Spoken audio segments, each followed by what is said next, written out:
деген нәрсе бұл Алла тағала сені қалай жаратты, қандай көзбен, қандай мұрынмен, қандай дене бітіммен, қандай мимен, қандай қол аяқпен сені жаратты, сен ешбір қарсылық көрсетпей, сен қалай барсың солай өзіңді қабылдауың керек. Яғни дәл осы жаратылысыңа шексіз ризашылығыңды білдіруің керек. Айналаңдағылардың сый құрметіне ие болу үшін өзіңді өзің бағалауың керек. Алдымен өзіңді өзің сыйлауың керек. Дұрыс шешім қабылдап, сенімді қадам жасау үшін өзіңе сенімді болуың керек. Елдің пікіріне тәуелді болмау үшін өз ісіңе сенімді болуың керек. Сен өзіңді бағалауыңды көтермей, барлығы да бос әурешілік. Өзін өзі бағалау жоғары адам өзінің ішкі образын еркін қалыптастырады, өзінің қалағанына сенімді қадамдар жасап, үнемі тәуекел етіп, оңай және дұрыс шешім қабылдайды. Егер жоғарыда менің айтқандарым сізге таныс болса, сіздерді жақында басталатын өзін өзі бағалау атты 1 айлық онлайн курсыма шақырамын. Бұл курсты 3 жыл бойы менің сабағыма қатысқан мыңдаған жеңімпаздың және осы күнге дейін алған өз білімім мен тәжірибеме сүйене отырып жаздым. Бұл курста өзіңізді мазалаған кез келген сұрақтың жауабын таба аласыз. Себебі тағы да қайталап айтам, адамның өмірінде болатын кез келген проблема ол тек өзін өзі бағалауының төмендігінде. Яғни өзгерістің алғашқы баспалдағы бұл өзіңді қабылдау, өзіңді жақсы көру. Яғни өзіңді өзің бағалауыңды жоғарылату. Самооценкаңды көтеру.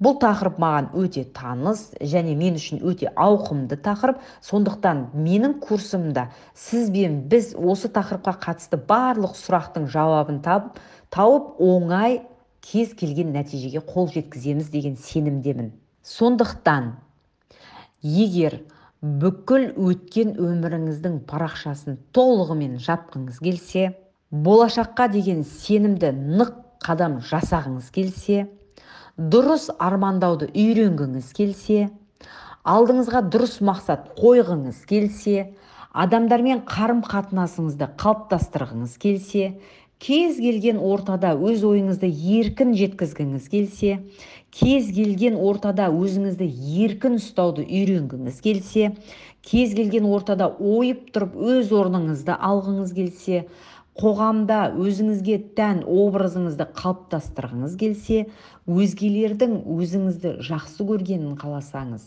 өзгелердің өзіңізді бағалағанын қаласаңыз, өзіңізге деген сенімділікті арттырғыңыз келсе, кез келген салада жетістікке жеткіңіз келсе, өз өміріңіздің сценарийін өзіңіз жазғыңыз келсе, өз өміріңіздің әрбір сәтіне жауапкершілікпен қарауды үйренгіңіз келсе, өзгенің емес өз тәртібіңізге бағынғыңыз келсе, өзгеге емес өзіңізге берген уәдеге берік болуды үйренгіңіз келсе, әр күнге жоспар қойып, әр күн сайын жоспар бойынша әрекет жасағыңыз келсе, бәсекелестік деген қате ұғымнан айығып, шексіздікті сезінгіңіз келсе, өзіңіздің жетістік формулаңызды қалыптастырғыңыз келсе, ең бастысы алған білімді дәл мен сияқты өмірде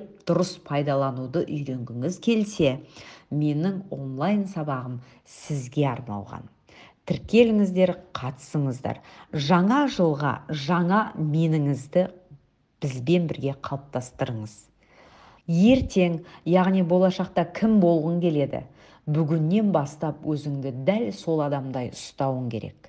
Ішкі образыңды қалыптастыр деген ұстазым Боб Проктордың әдемі сөзімен осы үндеуді аяқтай отырып, баршаңызға жаңа жылда жаңа табыс, жаңа жетістік тілеймін. Отбасыларыңыз аман болсын, Алла зейіндеріңізді ашсын. Сіздерді жақсы көремін, сіздерге деген үлкен сеніммен, Камшат.